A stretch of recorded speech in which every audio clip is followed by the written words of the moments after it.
السلام علیکم ورحمۃ اللہ وبرکاتہ۔ الحمد للہ وکفا وسلام علی عباد الذین اصطفیٰ اما بعد فاعوذ باللہ من الشیطان الرجیم بسم اللہ الرحمن الرحیم قال اللہ تعالی فی القرآن الکریم تبارک الذی بیدہ الملک وہو علی کل شیء قدیر الذي خلق الموت والحياة ليبلوكم أيكم أحسن عملا وهو العزيز الغفور۔ بہت برکت والا ہے وہ کہ تمام بادشاہی صرف اسی کے ہاتھ میں ہے اور وہ ہر چیز پر پوری طرح قادر ہے۔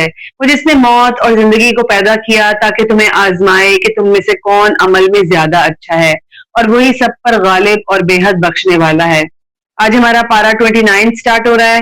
اس میں 11 صورتیں ہیں: سورۃ الملک، سورۃ القلم، سورۃ الحاقہ، سورۃ المعارج، سورۃ یونس، سورۃ الجن، سورۃ المزمل، سورۃ المدثر، سورۃ القیامہ، سورۃ الدہر اور سورۃ المرسلات۔ سورۃ الملک کے بارے میں اس کی آیات میں نے تلاوت کی ابھی۔ اس کے بارے میں روایت ہے سیدنا ابو ہریرہ رضی اللہ عنہ سے، رسول اللہ صلی اللہ علیہ وسلم نے فرمایا، قرآن کی 30 آیتوں کی ایک سورت نے ایک آدمی کی شفاعت کی تو اسے بخش دیا گیا۔ یہ سورت تبارک الذی بیدہ الملک ہے۔ سنن ترمذی کی روایت ہے۔ سیدنا جابر رضی اللہ عنہ سے روایت ہے کہ رسول اللہ صلی اللہ علیہ وسلم جو ہے وہ جب تک الف لام میم تنزیل اور تبارک الذی بیدہ الملک پڑھ نہ لیتے وہ سوتے نہیں تھے۔ یہ ترمذی کی روایت ہے۔ یہ بھی سورۃ الملک رسول اللہ صلی اللہ علیہ وسلم کے ابتدائی دور مکی دور میں نازل ہوئی۔ اس میں بڑے مؤثر انداز میں تخلیق کائنات کے ذریعے خالق کائنات کا تعارف کرایا گیا ہے۔ جس کائنات میں تم رہ رہے ہو یہ کوئی فضول قسم کی چیز یا بے مقصد نہیں ہے، بلکہ انتہائی منظم اور مستحکم سلطنت ہے۔ آپ ڈھونڈنے سے بھی اس کے اندر کوئی نقص نہیں پائیں گے۔ کائنات میں خود تمہارا وجود ایک عقل مند اور دانا خالق کی پرحکمت تخلیق ہے، اور ایسی عظیم الشان تخلیق بلا وجہ اور بے مقصد نہیں ہوا کرتی۔ اللہ تعالیٰ فرماتے ہیں کہ کائنات کی تخلیق میں کوئی نقص نہیں ہے۔ پھر انسان کی توجہ جو ہے وہ اس کی طرف مبذول کرائی گئی۔ الذي خلق 7 سماوات طباقا ما ترى في خلق الرحمن من تفاوت فارجع البصر هل ترى من فطور ثم ارجع البصر كرتين ينقلب إليك البصر خاسئا وهو حسير۔ اور جس نے 7 آسمان اوپر نیچے پیدا فرمائے، رحمان کے پیدا کیے ہوئے میں تو کوئی کمی بیشی نہیں دیکھے گا۔ پس نگاہ کو لوٹا، کیا تجھے کوئی کٹی پھٹی جگہ نظر آتی ہے؟ پھر بار بار نگاہ لوٹا، نظر ناکام ہو کر تیری طرف پلٹ آئے گی اور وہ تھکی ہوئی ہوگی۔ اللہ تعالیٰ کائنات کے جو عظیم الشان ایک نعمت ہے یعنی آسمان، اس کے بارے میں بتاتے ہیں کہ تم اس میں کوئی رخنا نہیں دیکھو گے، بغیر ستونوں کے اپنی جگہ کھڑا ہے، اور جب تک قیامت قائم نہیں ہوتی، اللہ کا حکم اس کو نہیں ہوتا، اس وقت تک وہ ویسے ہی کھڑا رہے گا۔ اب وہی کی حقیقت بیان کی گئی ہے کہ جس اللہ تعالیٰ نے یہ عظیم الشان کائنات تخلیق کی ہے، اسی نے انسان کی رہنمائی کے لیے وحی کا سلسلہ جاری رکھا، اور وہی جو ہے وہ اللہ کا خاص علم ہے۔ اس میں کسی شیطانی طاقت کی کوئی آمیزش نہیں ہوتی۔ اللہ تعالیٰ کا پیغام فرشتوں کے ذریعے نبی صلی اللہ علیہ وسلم اور اس کے بعد ہم بندوں تک پہنچا۔ وَلَقَدْ زَيَّنَّا السَّمَاءَ الدُّنْيَا بِمَصَابِيحَ وَجَعَلْنَاهَا رُجُومًا لِلشَّيَاطِينِ وَأَعْتَدْنَا لَهُمْ عَذَابَ السَّعِيرِ۔ بلا شبہ یقیناً ہم نے قریب کے آسمانوں کو چراغوں کے ساتھ زینت بخشی، اور ہم نے انہیں شیطانوں کو مارنے کے لیے آلہ بنایا، اور ہم نے ان کے لیے بھڑکتی ہوئی آگ کا عذاب تیار کر رکھا ہے۔ یہ سارے انتظامات شیطانوں سے وحی کو محفوظ رکھنے کے لیے اللہ تعالیٰ نے کیے۔ اب وحی کو ماننا یا نہ ماننا اللہ تعالیٰ نے ہماری مرضی پر چھوڑ دیا کہ چاہو تو مانو اور چاہے تو انکار کر دو، بلکہ یہ خالق کائنات کا حکم ہے۔ جو مانے گا اللہ تعالیٰ کی رضامندی کا مستحق ہوگا، اور جو انکار کرے گا وہ اللہ تعالیٰ کے غضب اور غصے کا شکار ہو جائے گا۔ اللہ تعالیٰ فرماتے ہیں وَلِلَّذِينَ كَفَرُوا بِرَبِّهِمْ عَذَابُ جَهَنَّمَ وَبِئْسَ الْمَصِيرُ إِذَا أُلْقُوا فِيهَا سَمِعُوا لَهَا شَهِيقًا وَهِيَ تَفُورُ تَكَادُ تَمَيَّزُ مِنَ الْغَيْظِ كُلَّمَا أُلْقِيَ فِيهَا فَوْجٌ سَأَلَهُمْ خَزَنَتُهَا أَلَمْ يَأْتِكُمْ نَذِيرٌ قَالُوا بَلَىٰ قَدْ جَاءَنَا نَذِيرٌ فَكَذَّبْنَا وَقُلْنَا مَا نَزَّلَ اللَّهُ مِن شَيْءٍ إِنْ أَنْتُمْ إِلَّا فِي ضَلَالٍ كَبِيرٍ۔ اور خاص ان لوگوں کے لیے جنہوں نے اپنے رب کا انکار کیا، جہنم کا عذاب ہے، اور وہ بہت برا ٹھکانہ ہے. جب اس میں ڈالے جائیں گے اس کے لیے گدھے کے طرح سے زور سے چیخنے جیسی آواز سنیں گے اور وہ جوش مار رہی ہوگی, قریب ہوگی کہ غصے سے پھٹ جائے. جب بھی کوئی گروہ اس میں ڈالا جائے گا اس کے نگران ان سے پوچھیں گے الم یاتکم نذیر, کیا تمہارے پاس کوئی ڈرانے والا نہیں آیا تھا؟ وہ کہیں گے کیوں نہیں, یقیناً ہمارے پاس ڈرانے والا آیا تھا تو ہم نے اسے جھٹلا دیا اور ہم نے کہا اللہ نے کوئی چیز نہیں اتاری, تم تو ایک بڑی گمراہی میں ہی پڑے ہوئے ہو. یہ بات بھی ذہن نشین کرنا ضروری ہے کہ اللہ کا غضب یا غصہ موت کے بعد آخرت میں نہیں ہوگا, بلکہ وہ چاہے تو اپنے نافرمانوں کو دنیا میں بھی پکڑ سکتا ہے. تو ہم نے کیا کرنا ہے کہ کبھی بھی اللہ کی پکڑ سے بے خوف نہیں ہونا اور نہ کبھی نافرمانی کا رستہ اختیار کرنا ہے انشاءاللہ تعالی. آگے اللہ تعالیٰ فرماتے ہیں أَأَمِنْتُمْ مَا فِي السَّمَاءِ أَنْ يَخْسِفَ بِكُمُ الْأَرْضَ فَإِذَا هِيَ تَمُورُ أَمْ أَمِنْتُمْ مَا فِي السَّمَاءِ أَنْ يُرْسِلَ عَلَيْكُمْ حَاصِبًا فَسَتَعْلَمُونَ كَيْفَ نَذِيرِ وَلَقَدْ كَذَّبَ الَّذِينَ مِنْ قَبْلِهِمْ فَكَيْفَ كَانَ نَكِيرِ. کیا تم اس بات سے بے خوف ہو گئے کہ جو آسمانوں میں ہے کہ وہ تمہیں زمین میں دھسا دے تو اچانک وہ حرکت کرنے لگے, یا تم اس سے بے خوف ہو گئے ہو کہ جو آسمانوں میں ہے کہ وہ تم پر پتھراؤ والی آندھی بھیج دے, پھر ان قریب تم جان لو گے کہ میرا ڈرانا کیسا ہے. اب بلا شبہ یقیناً لوگوں نے بھی جھٹلایا جو ان سے پہلے تھے, پھر کس طرح تھا میرا سزا دینا. اب اللہ تعالیٰ آگے جو ہے وہ 3 سوال کرے انسان سے اپنی قدرت اور طاقت سے انسان کو سمجھانے کے لیے. پہلا سوال اللہ تعالیٰ فرماتے ہیں امن هذا الذي يرزقكم ان امسك رزقه بل لجوا في عتو ونفور. یا وہ کون ہے جو تمہیں رزق دے اگر وہ اپنا رزق روک لے, بلکہ وہ سرکشی اور بدکنے پر اڑے ہوئے ہیں. دوسرا سوال اللہ تعالیٰ پوچھ رہے ہیں افمن يمشي مكبا على وجهه اهدى امن يمشي سويا على صراط مستقيم. تو کیا وہ شخص جو اپنے منہ کے بل الٹا ہو کر چلتا ہے زیادہ ہدایت والا ہے یا وہ جو سیدھا ہو کر درست رستے پر چلتا ہے؟ یعنی کہ اندھا شخص خود اپنا رستہ نہیں دیکھ سکتا, اس طرح اللہ کی مخلوق جو خود اللہ کی محتاج ہے وہ کیوں کر اللہ کے منصب کو حاصل کر سکتی ہے, یعنی کہ جو شریک یہ ٹھہراتے ہیں وہ کیسے اللہ کے برابر ہو سکتے ہیں, اور جنہیں اللہ نے اپنے کلمہ کن سے تخلیق کیا وہ اس قدر اہمیت کیسے اختیار کر سکتے ہیں کہ وہ کسی کام کے لیے اللہ کو مجبور کر دے؟ ایسا تو کبھی نہیں ہوگا. تیسرا سوال اللہ تعالیٰ پوچھ رہے ہیں قل ارأيتم ان اصبح ماؤكم غورا فمن يأتيكم بماء معين. کہہ دے کیا تم نے دیکھا اگر تمہارا پانی گہرا چلا جائے تو کون ہے جو تمہارے پاس بہتا ہوا پانی لائے؟ یہ سارے سوال پوچھ کر اللہ تعالیٰ غور و فکر کی دعوت دے رہے ہیں کہ دیکھو تو صحیح, اس کائنات کی کوئی بھی ایسی چیز نہیں ہے جو اللہ کے علاوہ کسی اور کی محتاج ہو, پھر تم کیوں اللہ کے ساتھ شریک ٹھہراتے ہو. سورۃ القلم, اس سورہ میں رسول اللہ صلی اللہ علیہ وسلم کے بارے میں بتایا گیا کہ وہ اخلاق کے عظیم درجے پر فائز ہیں. اللہ تعالیٰ نے رسول اللہ صلی اللہ علیہ وسلم کے متعلق فرمایا بسم اللہ الرحمن الرحیم نون والقلم وما یسطرون وما انت بنعمت ربک بمجنون وَإِنَّ لَكَ لَأَجْرًا غَيْرَ مَمْنُونٍ وَإِنَّكَ لَعَلَىٰ خُلُقٍ عَظِيمٍ.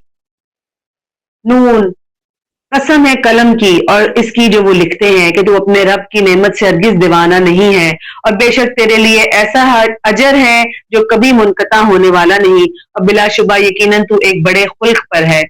ہم رسول اللہ صلی اللہ علیہ وسلم کے امتی ہیں اور ہمیں حکم ہے کہ ہم آپ صلی اللہ علیہ وسلم کے اسوہ حسنہ پر عمل پیرا ہوں. لہذا مسلمان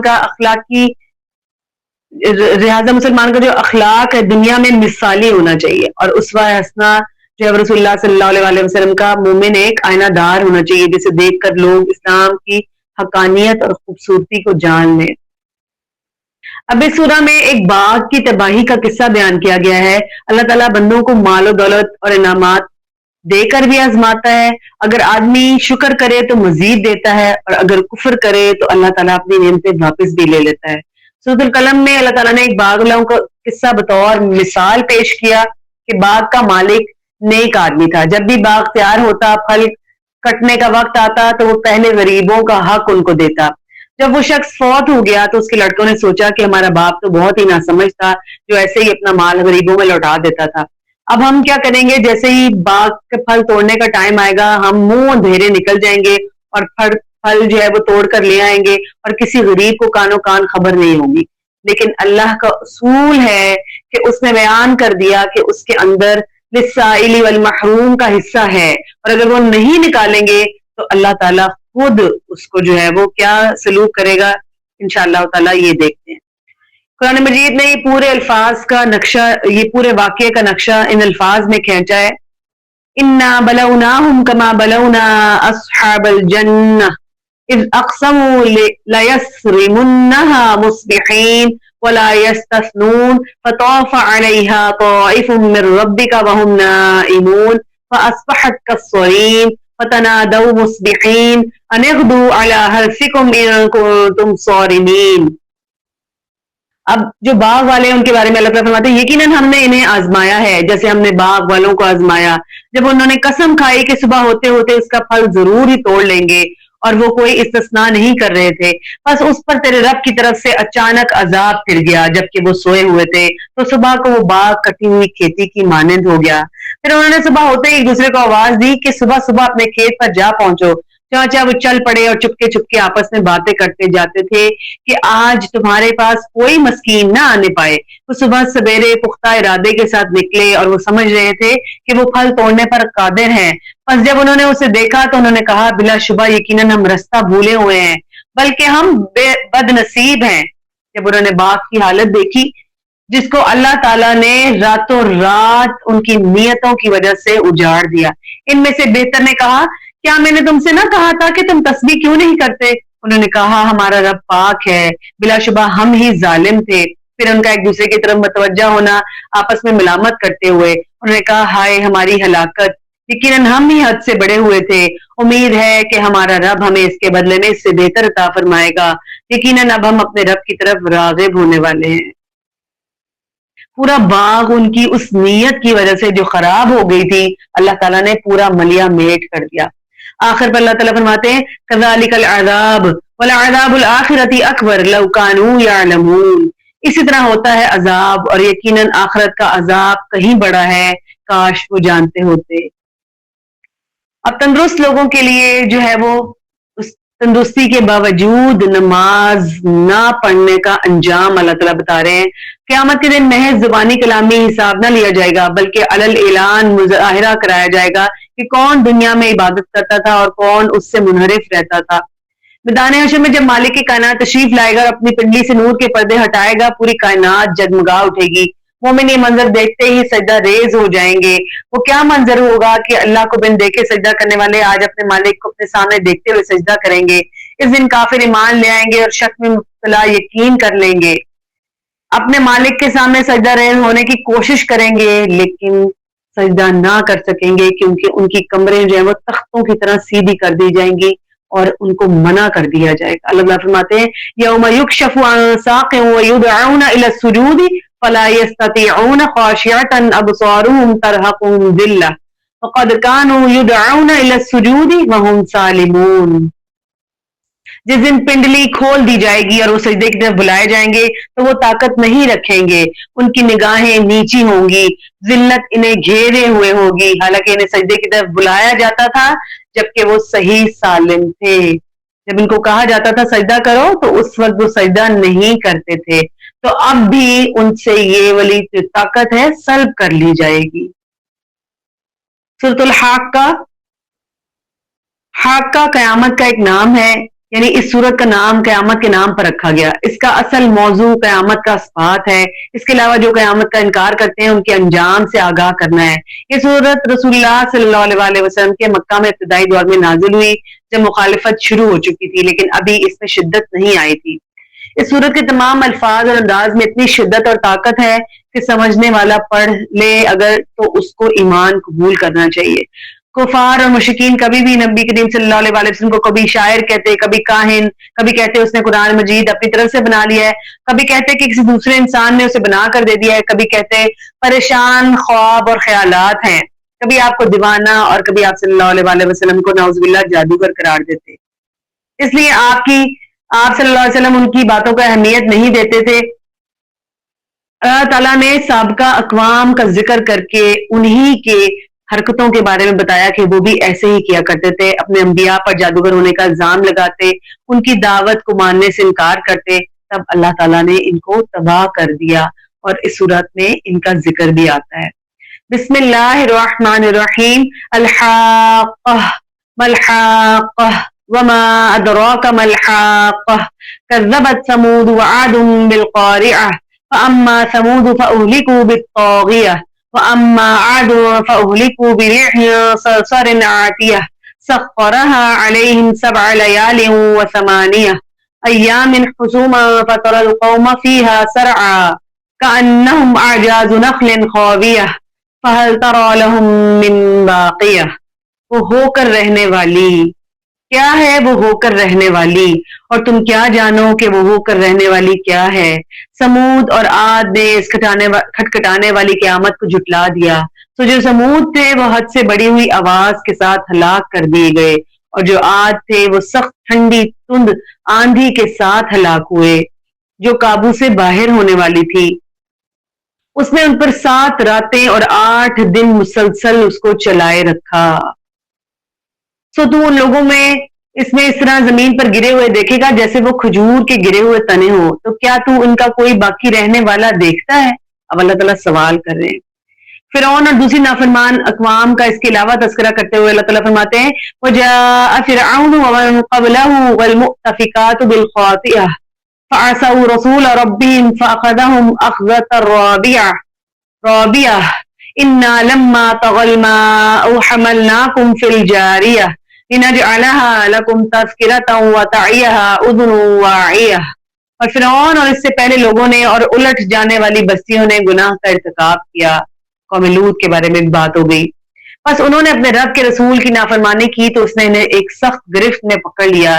بلا شبہ ہم نے ہی جب پانی حد سے تجاوز کر گیا تمہیں کشتی میں سوار کیا تاکہ ہم اسے تمہارے لیے ایک یاد دہانی بنا دیں اور یاد رکھنے والا کان اسے یاد رکھے۔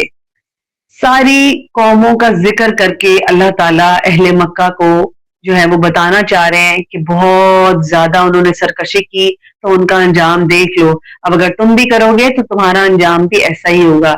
پھر اللہ تعالیٰ قیامت کا منظر پیش کرتے ہوئے کہتے ہیں کہ ایک نیک بندے کو اس کی محنت کا اجر دیا جائے گا تو اس کی کیفیت کیا ہوگی، اور جب نافرمان کو اس کی جزا دی جائے گی تو اس کی کیفیت کیا ہوگی۔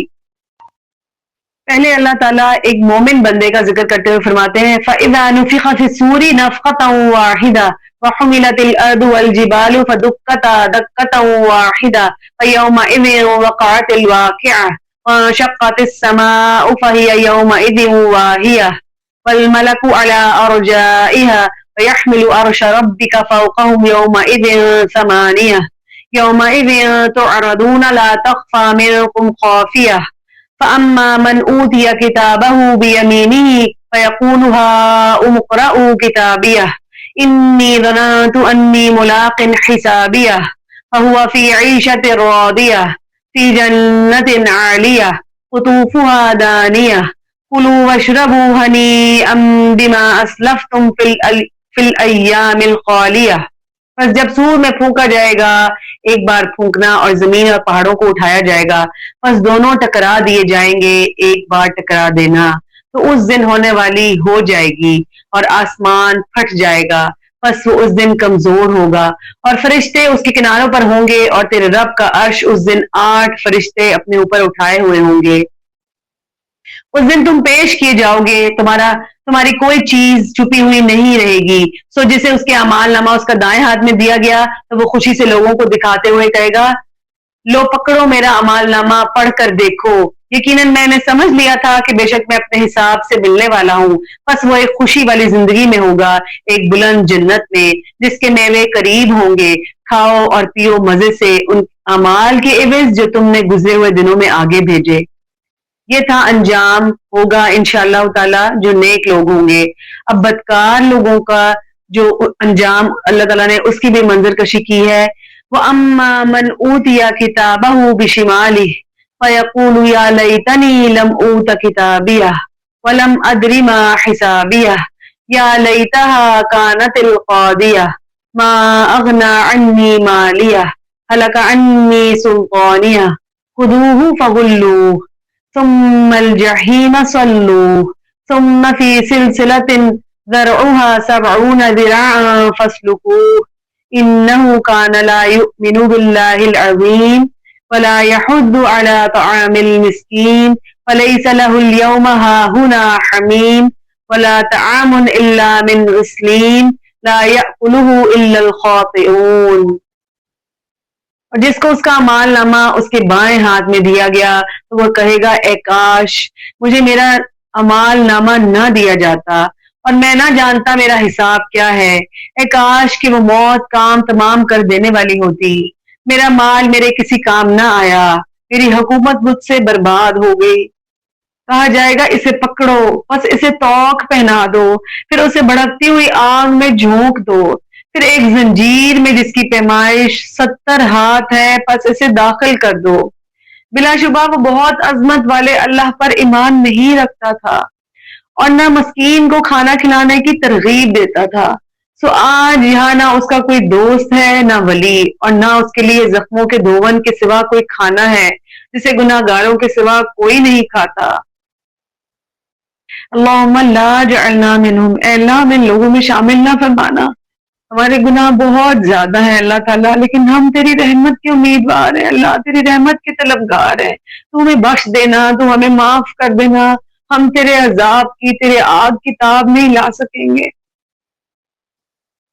قیامت کے تذکرے کے بعد کفار مکہ قرآن مجید کے متعلق جو نظریات رکھتے تھے ان کے متعلق جو ہے وہ اس کی نفی کرتے ہوئے فرمایا گیا وما ہوا بقول شاعر قلیلا ما تؤمنون, اور یہ کسی شاعر کا قول نہیں ہے بلکہ تم کم ہی ایمان لاتے ہو.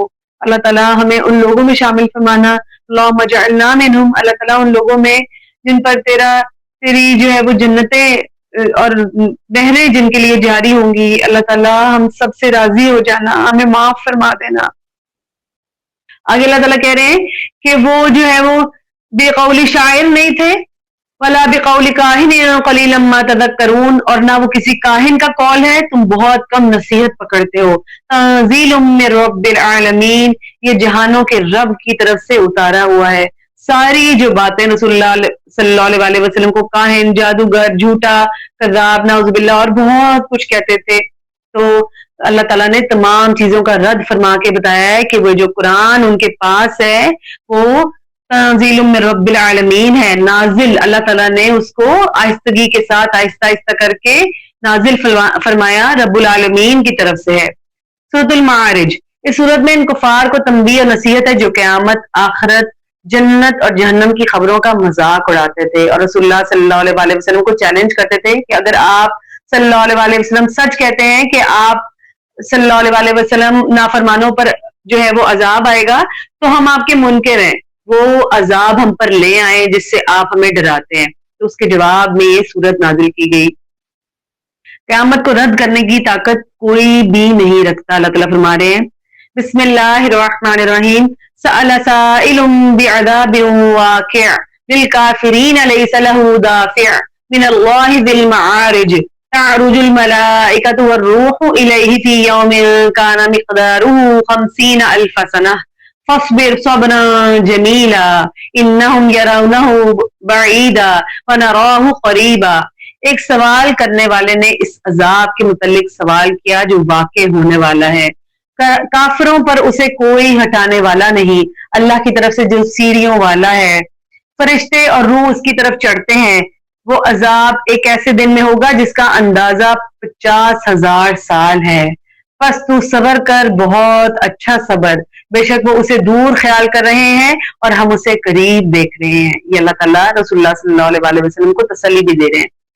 اب قیامت قائم ہونے کے لیے جو منظر کشی اللہ تعالیٰ نے فرمائی, یوم تکون السماء کالمہل وتکون الجبال کالعہن ولا یسأل حمیم حمیما یبصرونہم یود المجرم لو یفتدی من عذاب یومئذ ببنیہ وصاحبته وأخیہ وفصیلته التي تؤویہ ومن في الأرض جميعا ثم ينجيه كلا إنها لظى نزاعة للشوى تدعو من أدبر وتولى. جس دن آسمان پگھلے ہوئے تانبے کی طرح ہو جائے گا اور پہاڑ رنگین اون کی طرح ہو جائیں گے، اور کوئی کسی دلی دوست کو نہیں پوچھے گا، حالانکہ وہ انہیں دکھائے جا رہے ہوں گے۔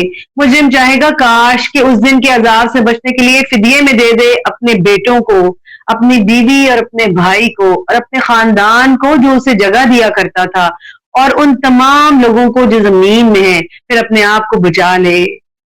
ہرگز نہیں، کلا، اللہ تعالیٰ کہہ رہے ہیں کلا انہا لظا، ہرگز نہیں، وہ جہنم ایک شعلہ مارنے والی آگ ہے، منہ اور سر کی کھال کو اتار کھینچے گی، اور وہ ہر شخص کو پکارے گی جس نے پیٹھ پھیری اور منہ موڑا اور مال جمع کیا اور اسے بند رکھا۔ اللہم لا جعلنا منہم، اے اللہ ہم ان لوگوں میں شامل نہ فرمانا۔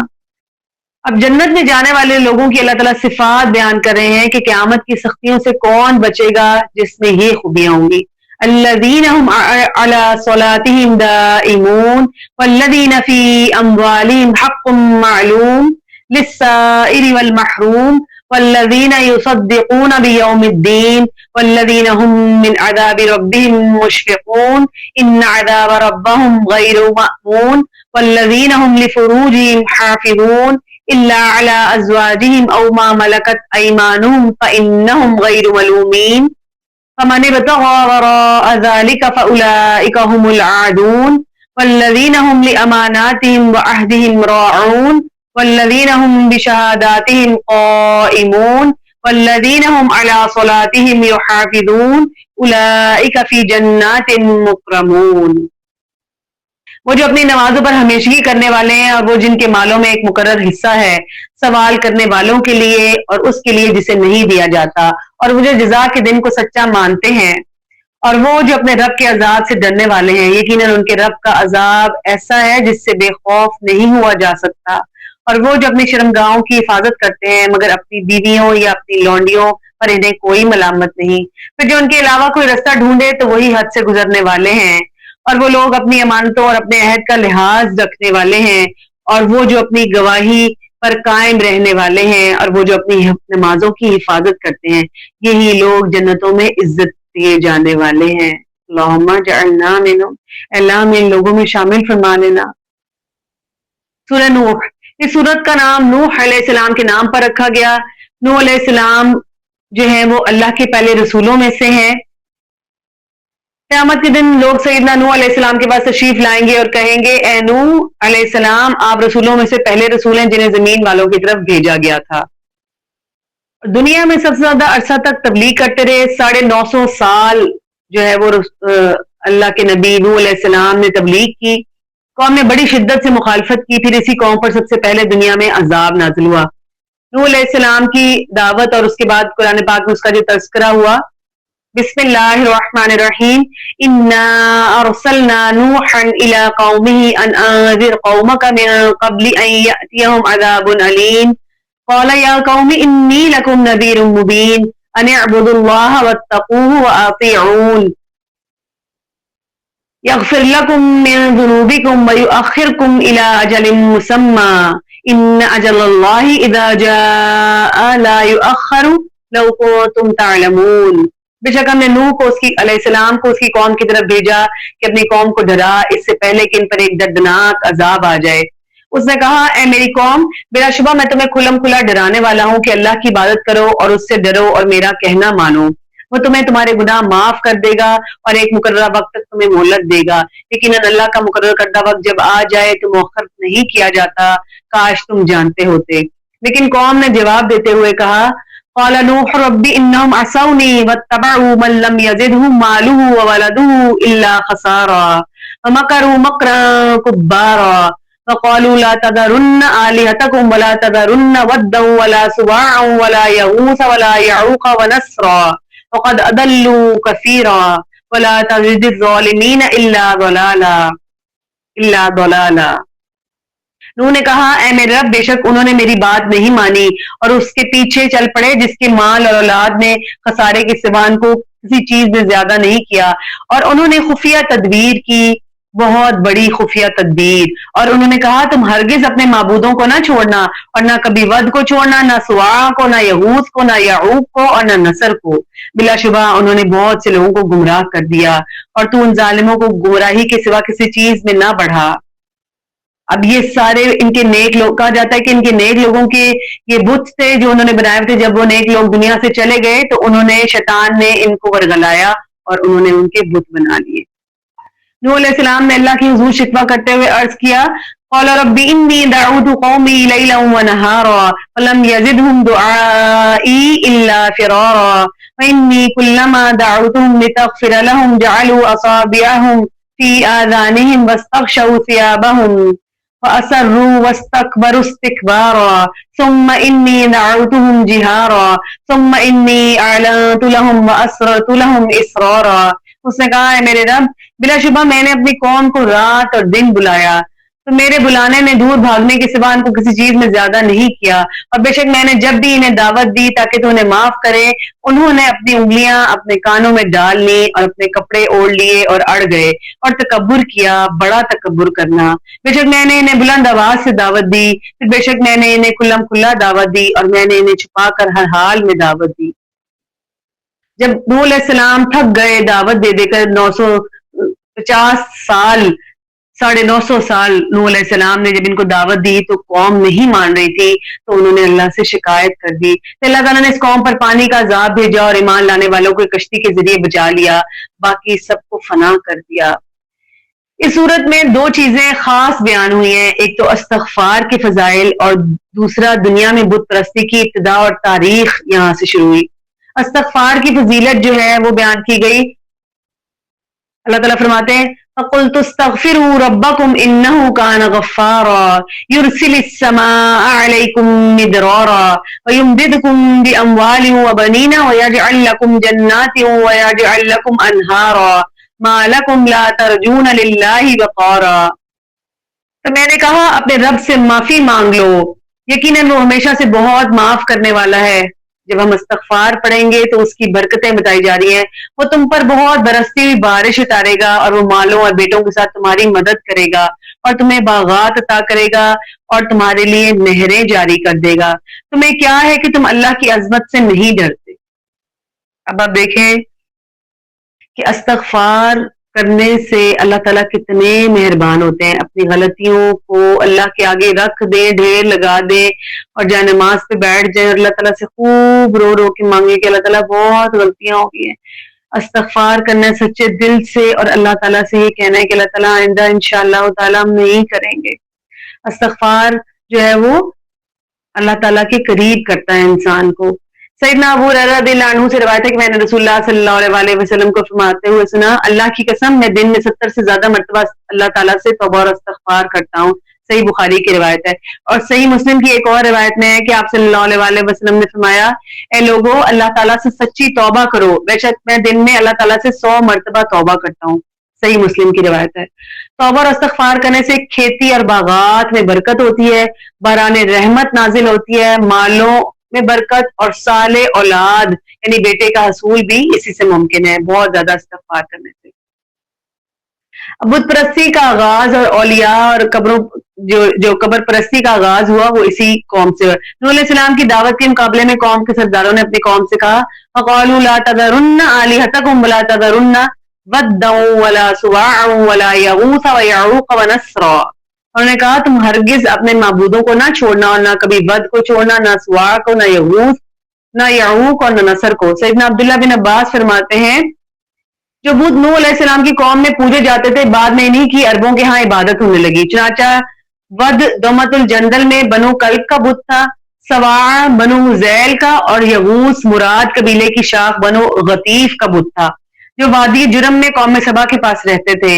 یعوق بنو ہمدان کا بت تھا، اور نصر کی قوم حمیر اس کی عبادت کرتی تھی جو ذوالخلاء کی اولاد سے تھا. یہ پانچوں نوح علیہ السلام کی قوم کے نیک لوگوں کے نام تھے. جب ان پر موت آئی تو شیطان نے ان کے دل میں ڈالا کہ جن مقامات پر یہ بزرگ تشریف فرمایا کرتے تھے وہاں ان کی مورتیاں بنا لو اور ان کا نام انہیں بزرگوں کے نام پر رکھو. چنانچہ انہوں نے ایسا ہی کیا. اس وقت ان کی پوجا پاٹ نہیں ہوتی تھی، لیکن جب وہ لوگ بھی مر گئے جنہوں نے بت قائم کیے تھے اور لوگوں میں علم نہ رہا تو ان کی پوجا پاٹ ہونے لگی. یہ صحیح بخاری کی روایت ہے.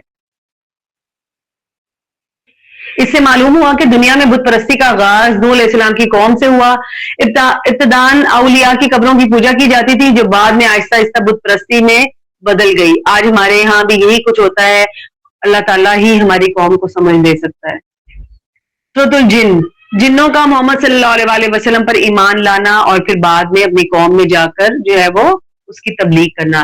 رسول اللہ صلی اللہ علیہ وسلم کی عادت مبارکہ تھی کہ جہاں چند لوگ جمع ہوتے، آپ صلی اللہ علیہ وسلم تشریف لے جاتے، انہیں اللہ کا کلام سناتے اور دعوت توحید دیتے. رسول اللہ صلی اللہ علیہ وسلم کا طریقہ کیا تھا کہ وہ قرآن سے دعوت دیتے تھے. عرب میں 4 بڑے میلے لگتے تھے جو دراصل تجارتی نمائشیں تھیں. ان میں سب سے بڑا میلہ طائف میں لگتا تھا جسے سوق اوقاز کہا جاتا تھا. آپ صلی اللہ علیہ وسلم وہاں تشریف لے جا رہے تھے کہ راستے میں ایک جگہ اپنے ساتھیوں کے ساتھ فجر کی نماز ادا کرنے لگے کہ جنوں کی ایک جماعت کا وہاں سے گزر ہوا. یہ ہم نے ذکر پہلے پڑھا تھا. انہوں نے رسول اللہ صلی اللہ علیہ وسلم کو قرآن پڑھتے سنا تو ایمان لے آئے اور اللہ تعالیٰ نے اپنے نبی صلی اللہ علیہ وسلم کو وحی کے ذریعے اس واقعے کی خبر دی. قرآن میں اس کا تذکرہ موجود ہے سورۃ الجن میں. یہ صحیح بخاری کی روایت ہے. بسم اللہ الرحمن الرحیم. قل اوحی الی انہ استمع نفر من الجن فقالوا انا سمعنا قرآنا عجبا یہدی الی الرشد فآمنا به ولن نشرک بربنا احدا وانہ تعالی جد ربنا ما اتخذ صاحبۃ ولا ولدا. کہہ دے میری طرف وحی کی گئی ہے کہ جنوں کی ایک جماعت نے کان لگا کر سنا تو انہوں نے کہا بلا شبہ ہم نے ایک عجیب قرآن سنا ہے جو سیدھی راہ کی طرف لے جاتا ہے، تو ہم اس پر ایمان لے آئے اور اب ہم اپنے رب کے ساتھ کسی کو کبھی شریک نہیں کریں گے. اور یہ کہ بات یہ ہے کہ ہمارے رب کی شان بہت بلند ہے، اسے نہ کوئی بیوی بنائی اور نہ کوئی اولاد. اب جن بھی تبلیغ کر رہے ہیں تو اللہ تعالیٰ کی وحدانیت سے شروع کر رہے ہیں. توحید کا تذکرہ سب سے پہلے ملتا ہے. رسول اللہ صلی اللہ علیہ وسلم کی حیثیت خود آپ صلی اللہ علیہ وسلم کو بتائی گئی قرآن میں. قل انما ادعو ربی ولا اشرک به احدا قل انی لا املک لکم ضرا ولا رشدا قل انی لن یجیرنی من اللہ احد ولن اجد من دونه ملتحدا الا بلاغا من اللہ ورسالاته ومن یعص اللہ ورسولہ فإن له نار جہنم خالدین فیها ابدا. کہہ دے میں تو صرف اپنے رب کو پکارتا ہوں اور میں اس کے ساتھ کسی کو شریک نہیں کرتا. کہہ دے بلا شبہ میں تمہارے لیے نہ کوئی نقصان پہنچانے کا اختیار رکھتا ہوں اور نہ کسی بھلائی کا. کہہ دے یقیناً مجھے اللہ سے کوئی بھی کبھی پناہ نہیں دے گا اور اب میں اس کے سوا کبھی کوئی پناہ کی جگہ نہیں پاؤں گا، مگر میں تو صرف اللہ کے احکام پہنچانے اور اس کے پیغامات پہنچانے کا اختیار رکھتا ہوں. اور جو اللہ اور اس کے رسول کی نافرمانی کرے گا تو یقیناً اسی کے لیے جہنم کی آگ ہے اور وہ ہمیشہ اس میں رہنے والے ہیں. جنوں کے متعلق ایک بڑا انکشاف یہاں کیا گیا کہ ویسے تو اس صورت میں جنوں کے احوال بڑی تفصیل سے بتائے ہیں، لیکن ایک زبردست بات جو پتہ لگی ہوئی ہے کہ وَأَنَّهُ كَانَ رِجَالٌ مِّنَ الْإِنسِ يَعُوذُونَ بِرِجَالٍ مِّنَ الْجِنِّ فَزَادُوهُمْ رَهَقًا. انسانوں میں سے کچھ لوگ جنوں میں سے بعض لوگوں کی پناہ پکڑتے تھے تو انہوں نے ان جنوں کو سرکشی میں زیادہ کر دیا. یعنی جن انسان سے زیادہ طاقتور نہیں ہے جیسا کہ سمجھا جاتا ہے، لیکن انسانوں نے جب جنوں کی اندیکھی طاقت سے خوف کھانا شروع کیا تو انہوں نے اپنے آپ کو بڑا سمجھنا شروع کر دیا اور تکبر میں مبتلا ہو گئے کہ انسان ہم سے ڈرتے ہیں. اس کا مطلب یہ ہے کہ انہوں نے سمجھا کہ ہم بہت بڑی چیز ہے. اگر انسان روحانی طور پر مضبوط ہو تو جن انسان کا کچھ بھی نہیں بگاڑ سکتے. سورۃ المزمل یہ نبوت کے ابتدائی زمانے میں نازل ہوئی. اس میں رسول اللہ صلی اللہ علیہ وسلم کو نبوت کا بار عظیم اٹھانے اور اس کی ذمہ داریاں ادا کرنے کی قوت پیدا کرنے کے لیے ایک نسخہ کیمیا بتایا گیا. بسم اللہ الرحمن الرحیم. یا ایھا المزمل قم اللیل الا قلیلا نصفہ او انقص منہ قلیلا او زد علیہ ورتل القرآن ترتیلا انا سنلقی علیک قولا ثقیلا ان ناشئۃ اللیل ہی اشد وطئا واقوم قیلا. اے کپڑے میں لپٹنے والے رات کو قیام کر مگر تھوڑا، آدھی رات قیام کر یا اس سے تھوڑا کم یا زیادہ کر لے، اور قرآن کو خوب ٹھہر ٹھہر کر پڑھ. یقیناً ہم تجھے ضرور ایک بھاری کلام تجھ پر نازل کریں گے، بلا شبہ رات کو اٹھنا نفس کو کچلنے میں زیادہ سخت اور بات کرنے میں زیادہ درستی والا ہے. یعنی تہجد کی جو نماز ہے وہ نفس پر قابو پانے میں بھی مدد دیتی ہے، بات کرنے کے فن اور اس میں تاثیر پیدا کرنے میں کمال اثر رکھتی ہے. تہجد میں اللہ تعالیٰ اور اس کے بعد سب سوئے ہوتے ہیں، خاموشی ہوتی ہے، آپ اللہ تعالیٰ سے تمام راز و نیاز کر سکتے ہیں، تمام شکایتیں، تکلیفیں، پریشانیاں، بیماریاں، جتنی دعائیں اللہ سے مانگ سکتے ہیں. اللہ تعالیٰ پہلے ہی کہتے ہیں کہ میں آتا ہوں آسمان دنیا پہ اور کہتا ہوں کہ کوئی ہے جو مانگے مجھ سے تو میں اس کو عطا کروں، کوئی مانگے بخشش تو میں اس کو بخش دوں.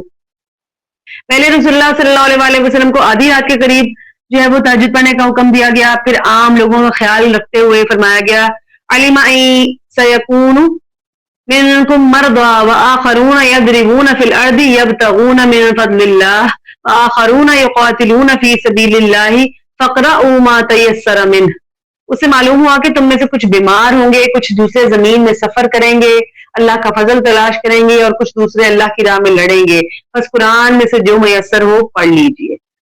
اب رسول اللہ صلی اللہ علیہ وسلم نے تمام دعوتی کام بھی کرنے تھے، صحابہ کو تعلیم و تدریس کا کام بھی کرنا تھا، ان کو حکمت سکھانی تھی، ان کا تزکیہ کرنا تھا، جنگیں بھی لڑنی تھی، سب کچھ کرنا تھا. ایک اسلامی معاشرہ جو تھا وہ اس کی تیاری تھی پوری. تو اللہ تعالیٰ کے رسول کو جو وحی نازل ہوئی اس میں کہہ دیا گیا کہ ابھی آپ کچھ ٹائم کم بھی کر سکتے ہیں. رسول اللہ صلی اللہ علیہ وسلم پر تہجد کی نماز فرض تھی.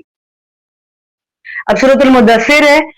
رسول اللہ صلی اللہ علیہ وسلم پر عمر کے 40 سال رمضان میں غار ہرا میں پہلے وحی نازل ہوئی، پہلی وحی جس میں سورۃ اللہ کی پہلی 5 آیات نازل ہوئی. رسول اللہ صلی اللہ علیہ وسلم اس کے بعد کافی پریشان ہو گئے تھے اور تو کچھ دیر کے لیے وحی روک دی گئی. پھر جب دوبارہ وحی کا آغاز ہوا تو سورۃ المدثر کی پہلی 7 آیات نازل ہوئی اور اس میں بعض ابتدائی مگر خاص احکامات تھے. بسم اللہ الرحمن الرحیم. یا ایھا المدثر قم فانذر وربك فکبر وثيابك فطہر والرجز فاہجر ولا تمنن تستکثر ولربك فاصبر. اب رسول اللہ صلی اللہ علیہ وسلم کو کہا جا رہا ہے اے اپنے کپڑے اوڑھنے والے یعنی نبی صلی اللہ علیہ وسلم اٹھیے اور اللہ کے عذاب سے ڈرائیے اور اپنے رب کی عظمت بیان کیجیے اور اپنا نفس گناہوں سے اور اپنے کپڑے نجاست سے پاک رکھیے اور بتوں کی عبادت سے دور رہیے اور اپنے رب پر احسان نہ جتلائیں کہ آپ اپنے نیک عمل کو بہت زیادہ سمجھنے لگ جائیں. ان آیات میں رسول اللہ صلی اللہ علیہ وسلم کو دعوت دینے کا حکم دیا گیا ہے. جب آپ صلی اللہ علیہ وسلم نے تبلیغ کرنا شروع کی تو مکہ میں ہلچل مچ گئی، مخالفت کا ایک طوفان اٹھ کھڑا ہوا. چند مہینے گزرے تھے کہ حج کا موسم آ گیا. قریش کو بڑی فکر لاحق ہوئی کہ پورے عرب میں حجاج سے قافلے آئیں گے اور محمد صلی اللہ علیہ وسلم کوشش کریں گے کہ ان تک اپنا پیغام پہنچائیں. ان کے پرتاثیر کلام کے ذریعے ان کی دعوت عرب کے کونے کونے میں پہنچ جائے گی. پھر معلوم نہیں کہ کون کون اس سے متاثر ہوگا اور اس کا نتیجہ بڑا بھیانک ہوگا.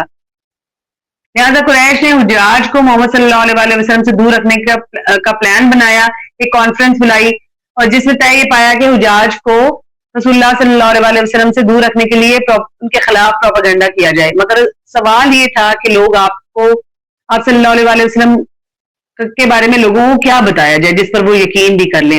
اگر الگ الگ بات کریں گے تو الٹا اثر ہوگا، لہٰذا ایک ہی بات کرنی چاہیے. ایک نے کہا ہم کہیں گے یہ شخص کاہن ہے.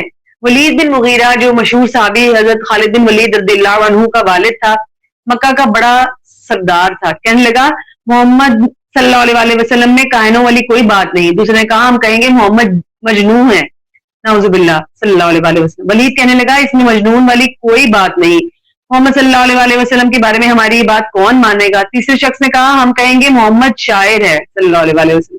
ولید کہنے لگا ہم شاعری کی ساری قسمیں جانتے ہیں، قرآن پر شاعری کا بھی اطلاق نہیں ہوتا. کس نے کہا کہ ہم کہیں گے وہ جادوگر ہے. ولید کہنے لگا وہ جادوگر بھی نہیں، ہم جادوگروں کو جانتے ہیں، اس میں ایسی کوئی بات نہیں اور نہ لوگ یہ مانیں گے. لوگوں نے کہا ابو الولید پھر آپ ہی بتاؤ کہ ہمیں کیا کہنا چاہیے جسے لوگ مان لیں. اس نے کہا مجھے کچھ سوچ لینے دو. پھر سوچ کر بولا یہی بات زیادہ مناسب لگتی ہے کہ کہا جائے کہ یہ جادوگر ہے. یہ ایسا کلام پیش کرتا ہے جو آدمی کو اس کے ماں باپ، بہن، بھائی، بیوی، بچوں اور خاندان سے دور کر دیتا ہے. اس بات کو سب نے قبول کر لیا.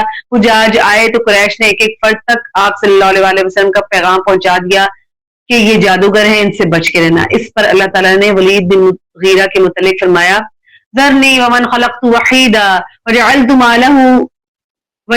له مالا ممدودا وبنين شهودا ومهدت له تمهيدا ثم يطمع أن أزيد كلا إنه كان لآياتنا عنيدا سأرهقه صعودا إنه فكر وقدر فقتل كيف قدر ثم قتل كيف قدر ثم نظر ثم عبس وبصر ثم أدبر واستكبر فقال إن هذا إلا سحر يؤثر إن هذا إلا قول البشر سأصليه سقر وما أدراك ما سقر لا تبقي ولا تذر لواحة للبشر. اب پورا کا پورا واقعہ جو حرکتیں اس نے کی اور جیسے اس نے پیشانی کو بنایا، جیسے اس نے ناک کی حالت بنائی، سارے چہرے کے اس کے سارے جو اس وقت اس کی حرکت تھی وہ ساری اللہ تعالیٰ نے قرآن میں بیان فرما دی. اللہ تعالیٰ فرماتے ہیں چھوڑ مجھے اور شخص کو جسے میں نے اکیلا پیدا کیا اور میں نے اسے لمبا چوڑا مال عطا کیا اور حاضر رہنے والے بیٹے عطا کیے. 12 بیٹے تھے ولید بن مغیرہ کے، جن میں سے ایک حضرت خالد بن ولید رضی اللہ عنہ بھی تھے. اور میں نے اس کے لیے سامان تیار کیا، ہر طرح تیار کرنا. پھر وہ طمع رکھتا ہے کہ میں اسے اور زیادہ دوں، ہرگز نہیں، یقیناً وہ ہماری آیات کا سخت مخالف رہا. عنقریب میں اسے ایک دشوار گھاٹی چڑھنے کی تکلیف دوں گا. بے شک اس نے غور و فکر کیا اور بات بنائی، پس وہ مارا جائے گا. اس نے کیسی بات بنائی پھر مارا جائے، اس نے کیسی بات بنائی. پھر اس نے غور کیا، پھر اس نے تیوری چڑھائی اور برا منہ بنایا. پھر اس نے پیٹھ پھیری اور تکبر کیا. پھر اس نے کہا یہ جادو کے سوا کچھ نہیں جو نقل کیا جاتا ہے، یہ انسان کے قول کے سوا کچھ نہیں. میں اسے جلد ہی سقر یعنی جہنم میں داخل کروں گا. اور تجھے کس چیز نے معلوم کروایا کہ سقر یعنی جہنم کیا ہے؟ وہ نہ باقی رکھتی ہے اور نہ چھوڑتی ہے، چمڑے کو جھلس دینے والی ہے. آج ہمیں بھی سوچنا چاہیے کہ مختلف اعمال اور سنتوں کے کیسے کیسے ہم نے نام رکھے ہوئے ہیں اور کس کس عمل کو ہم کس انداز سے مذاق اور تذیق کا نشانہ بناتے ہیں. قرآن کی کوئی بھی بات، فرشتوں کی، اللہ سے ریلیٹڈ، رمضان سے ریلیٹڈ، روزوں سے ریلیٹڈ، متقین سے ریلیٹڈ، مسلمین سے ریلیٹڈ، کوئی بھی بات، اللہ کے نبیوں سے کوئی بھی بات کا ہمیں مذاق اڑانے کا کسی صورت بھی اللہ تعالیٰ نے اختیار نہیں دیا. اگر کوئی ایسا بات کرے، کوئی ایسی بات مذاق میں کی جائے گی، قرآن میں آتا ہے کہ وہاں سے اس مجلس میں سے اٹھ جائیں. اگر آپ ادھر ہی بیٹھے رہے اور آپ نے ان کا ساتھ دیا تو آپ بھی انہی میں سے ہو جائیں گے. سورۃ القیامہ، اس سورت کا نام بھی قیامت کے نام پر رکھا گیا ہے. اس میں منکرین قیامت کے ایک ایک شبے اور ہر اعتراض کا جواب دیا گیا ہے اور یہ بھی بتا دیا گیا ہے کہ یہ لوگ آخرت کا انکار کرتے ہیں. اس کی وجہ یہ نہیں ہے کہ وہ عقل اور علم کی بنیاد پر اسے ناممکن سمجھتے ہیں، بلکہ اس کا اصل سبب یہ ہے کہ ان کی خواہشات نفس اسے ماننا نہیں چاہتی. اللہ تعالیٰ فرماتے ہیں بسم اللہ الرحمن الرحیم لا اقسم بیوم القیامہ ولا اقسم بالنفس اللوامہ ایحسب الانسان ان لن نجمع عظامہ ولا قادرین علی ان نسوی بنانہ بل یرید الانسان لیفجر امامہ. نہیں میں قیامت کے دن کی قسم کھاتا اور نہیں میں بہت ملامت کرنے والے نفس کی قسم کھاتا. کیا انسان گمان کرتا ہے کہ ہم کبھی اس کی ہڈیاں اکٹھی نہیں کریں گے؟ کیوں نہیں، ہم انہیں اکٹھا کریں گے اس حال میں کہ ہم قادر ہیں کہ اس کی انگلیوں کے پور پور کا درست بنا دیں. بلکہ انسان چاہتا ہے کہ اپنے آگے آنے والے دنوں میں بھی نافرمانی کرتا رہے. مزید اللہ تعالیٰ فرماتے ہیں اَيَحْسَبُ الْإِنسَانُ أَن يُتْرَكَ سُدًى أَلَمْ يَكُ نُطْفَةً من مني يمنى ثم كان علقة فخلق فسوى فجعل منه الزوجين الذكر والأنثى أليس ذلك بقادر على أن يحيي الموتى. کیا انسان گمان کرتا ہے کہ اسے بغیر پوچھے ہی چھوڑ دیا جائے گا؟ کیا وہ منی کا ایک قطرہ نہیں تھا جو گرایا جاتا ہے، پھر وہ جمع ہوا خون بنا، پھر اس نے پیدا کیا پس درست بنا دیا، پھر اس نے اس سے 2 قسمیں نر اور مادہ بنائی. کیا وہ اس بات پر قادر نہیں کہ مردوں کو زندہ کر دے؟ قرآن پاک کی حفاظت کا ذمہ خود اللہ تعالیٰ نے لیا. اب اس میں کوئی تبدیلی کسی صورت نہیں ہوگی، نہ ہی اس کی تفسیر و تشریح جو ہے اپنی مرضی سے کی جا سکتی ہے. اب قرآن میں حدیث اور آپ صلی اللہ علیہ وسلم کی سیرت صحابہ قیامت تک کے لیے محفوظ ہے تاکہ عمل کرنے والوں کو کسی قسم کی دشواری نہ ہو. اللہ تعالیٰ فرماتے ہیں لا تحرک به لسانك لتعجل به ان علینا جمعه وقرآنه فاذا قرأناه فاتبع قرآنه ثم ان علینا بیانه. تو اس کے ساتھ اپنی زبان کو حرکت نہ دے. اب رسول اللہ صلی اللہ علیہ وسلم کو نصیحت کی جا رہی ہے کہ اپنی زبان کو اس کے ساتھ حرکت نہ دیں کہ اسے جلدی حاصل کر لے. بلا شبہ اس کو جمع کرنا اور آپ کو اس کا پڑھانا ہمارے ذمہ ہے. تو جب ہم اسے پڑھیں تو اس کے پڑھنے کی پیروی کر, پھر بلا شبہ اسے واضح کرنا ہمارے ذمہ ہے. اللہ تعالیٰ ایک جگہ قرآن میں بھی فرماتے ہیں کہ اس کا نازل کرنا اور اس کی حفاظت کرنا اللہ تعالیٰ کے ذمہ ہے. سورۃ الدہر. سیدنا ابو ہریرہ رضی اللہ عنہ بیان فرماتے ہیں کہ رسول اللہ صلی اللہ علیہ وسلم جمعے کے دن فجر کی نماز میں سورۃ السجدہ, سورۃ الدہر کی تلاوت کیا کرتے تھے. صحیح بخاری کی روایت ہے.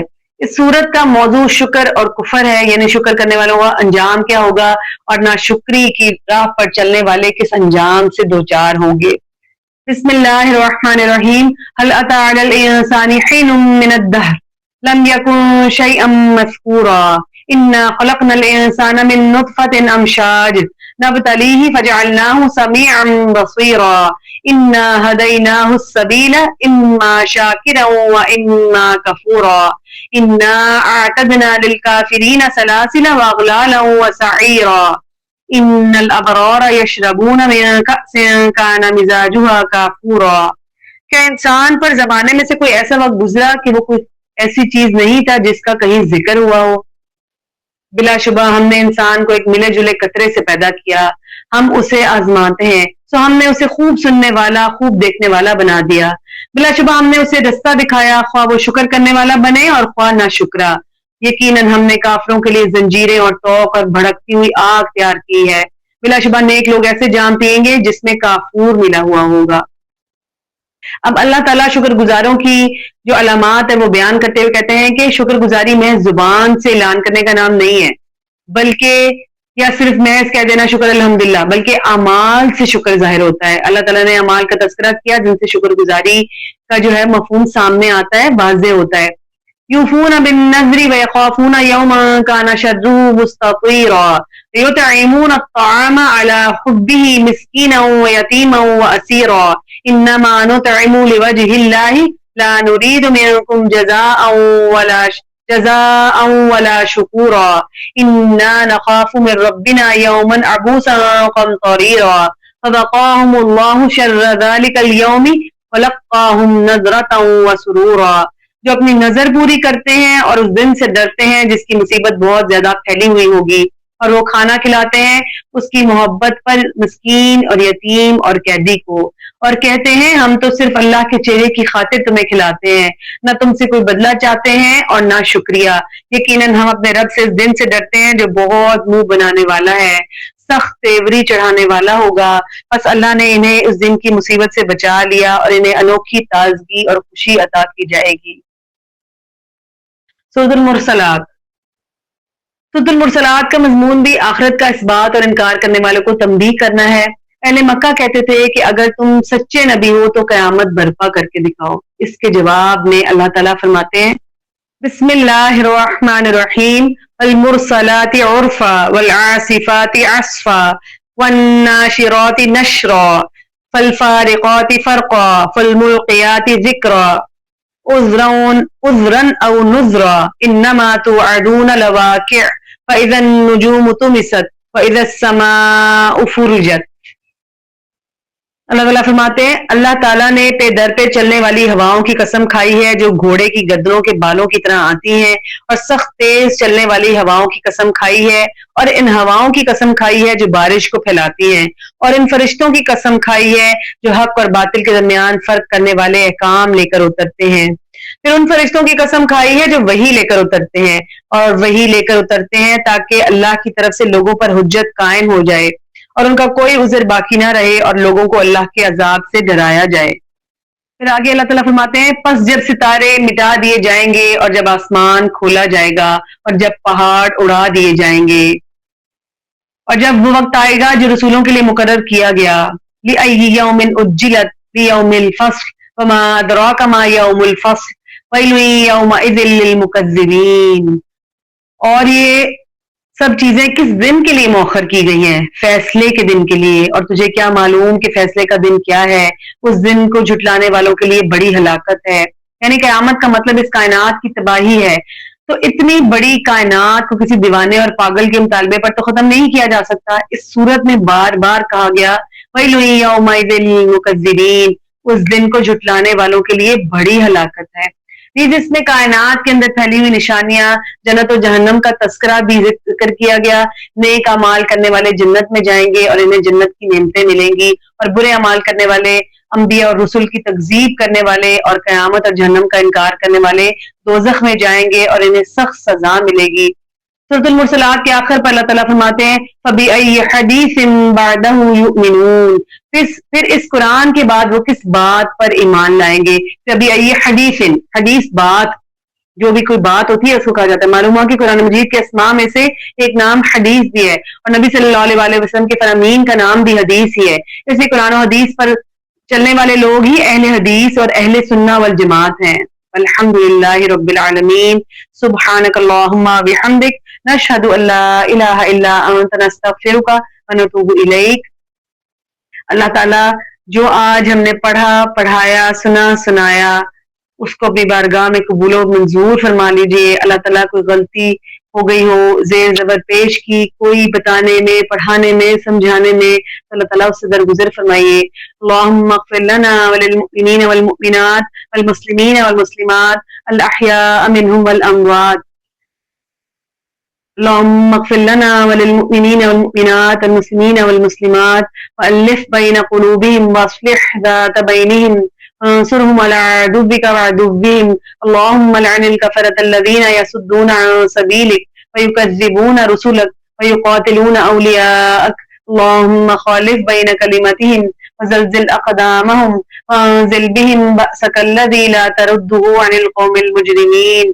اللہ تعالیٰ مسلمانوں کو غلبہ عطا فرمائیے، اللہ تعالیٰ مسلمانوں کی مدد کیجیے، اللہ تعالیٰ امت مسلمہ کی مدد فرمائیے، یا اللہ ان کو غالب کر دیجیے، اللہ تعالیٰ مسلمانوں کو غالب کر دیجیے، یا اللہ ہم سب کو معاف فرما دیجیے۔ یہ رمضان ہمارے تمام رمضان سے زیادہ بہترین ہو اور ہماری بخشش کا ذریعہ بن جائے، ہمارا آخرت کا توشہ بن جائے۔ اللہ تعالیٰ ہمیں اس کی سعادتیں، رحمتیں اور برکتیں سمیٹنے والا بنا دیجیے، یا اللہ ہماری دعاؤں کو قبول فرمائیے۔ اس رمضان میں ہمارا قیام، سیام، ہمارے اٹھنا، بیٹھنا، چلنا پھرنا سب کچھ عبادت میں لکھ دیجیے اللہ تعالیٰ، اور ہم سے قبول فرما لیجیے۔ ربنا تقبل منا انک انت السمیع العلیم وتب علینا انک انت التواب الرحیم۔ السلام علیکم ورحمۃ اللہ وبرکاتہ۔